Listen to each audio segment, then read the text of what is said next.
Warning, personal opinions, satirical comedy, and spoilers.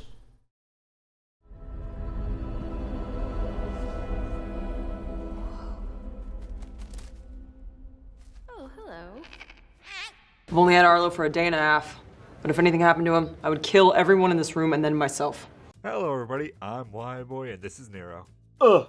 NERO, you can't groan this time about Disney. It's a good one this time. You made that up. That's not a real thing. Disney don't make good movies anymore. Well, I didn't make it up because we watched Encanto and it was an enchanting experience.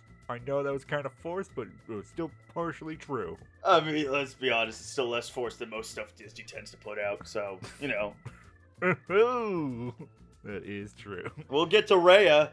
That's coming at some point. But yeah, Encanto. Like, I was trying to force myself not to watch any of the trailers or anything like that. Just to basically, preemptively, just not have any preconceptions going into this movie. And I'm very happy about that. No joke. I am so relieved I skipped everything. I knew the name of the movie. And the only thing that I was slightly spoiled on for Encanto was just basically the themes of the movie, just overall theme, but that doesn't really spoil me particularly. All that said, when we watched Encanto, I really enjoyed it. It's such a breath of fresh air of a Disney movie after the few that have come out being like, all over the place in terms of quality, especially Raya. You mean crap?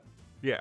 But yeah, Encanto, what's the story of it? The story is weird. Not in a bad way, in a fun kind of weird, like a fairy tale. You know, it starts off with a pair of immigrants. They were escaping from their country, going to hell in a handbasket, and she's gifted a magical candle, and with her magical candle, she can gift it to her family to give people of the bloodline. They're given gifts. Until we have our main character, of course. Mirabelle. And she loves her family oh so much, but because you gotta have one, she doesn't get a gift. Because she's a Disney character, so her gift is her heart.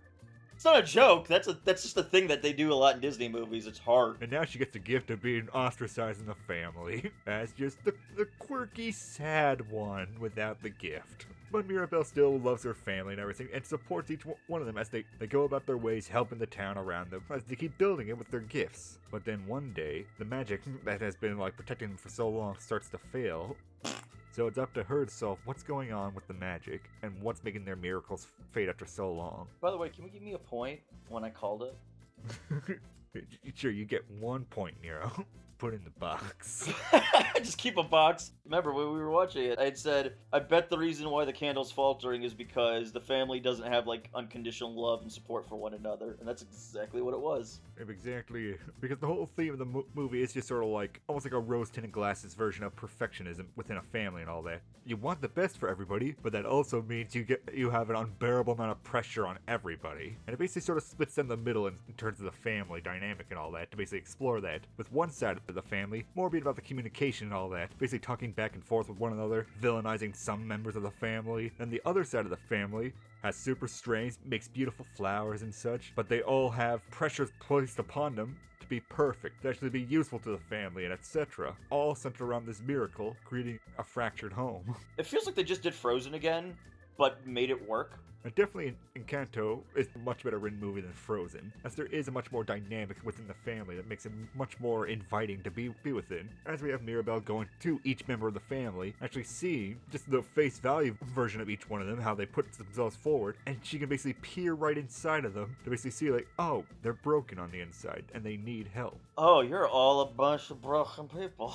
You know, you all love each other so much, but you're doing it in kind of self-destructive ways that basically destroys everything around you. You all love each other, and you treat each other like garbage. It's sort of the truth of it, because it's obviously everyone gives Mirabelle, everyone talks to her with the most condescending attitude, and it's like they don't even realize how freaking horrible they sound. What was the mom? You're just as special as anyone else in this family. Mm-hmm. You just healed my hand with an arepa con queso. Don't do that.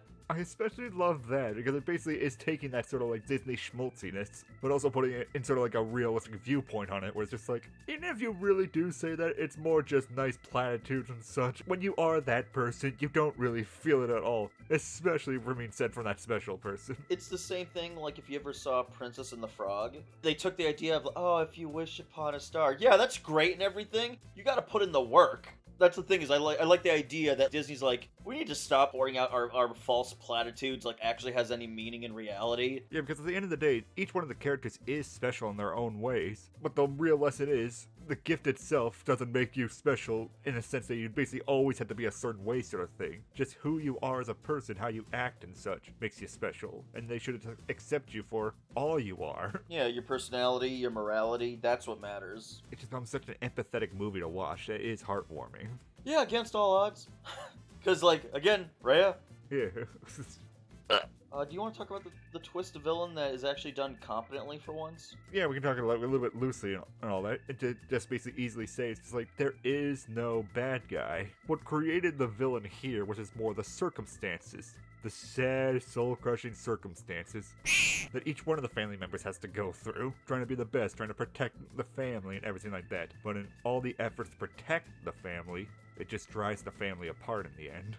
Like, there's no mustache-twirling villain, no guy that basically just smashes into the wall to be like, aha, I'm here to destroy the house and take the magic for myself. Oh, we totally should talk about that. The house is alive. It doesn't talk or anything. Thank freaking God. It's like, that'd be awful. I agree.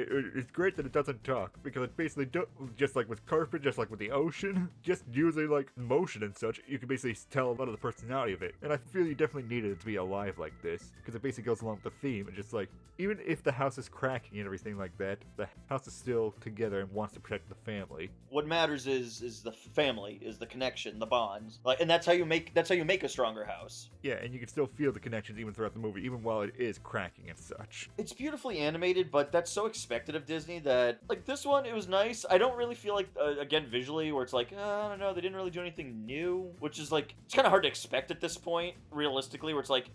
I think that's a really unrealistic bar to reach for animation and all that. The only thing that you could basically do now is just like, we animated so well, it's like real people on screen. That was Robert Zemeckis, and it was terrible. Then, oh, I know. I'm talking about if you could actually do it without making them look like freaks.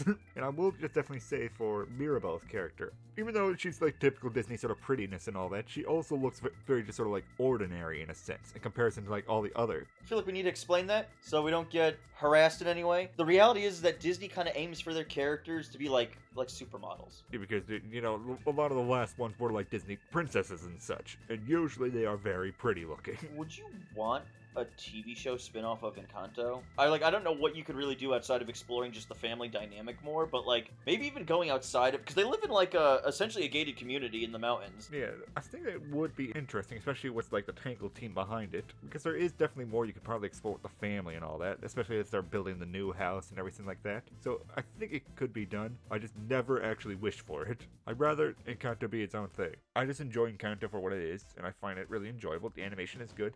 The music is just like, oh my god, this just feels like Vivo. And it's like, of course it feels like Vivo, because all the songs were written by the same guy. Lin-Manuel Miranda. That guy's getting mileage. Ever since freaking, what's it called? Hamilton. Oh, I was gonna say hatchback. I don't know why. That's a type of car. Remember hatchback? Man, that was something great. Like, this movie just has a clear stamp of quality to it. From music to animation to the story and all that. It becomes a really heartwarming film to watch, I would say. It's the most apt way of putting it. It's the competence of a Pixar film, but with the fun musical of a Disney film. And finally, we get a fun Disney musical. After so long. It's too late. But, like... At least it happened.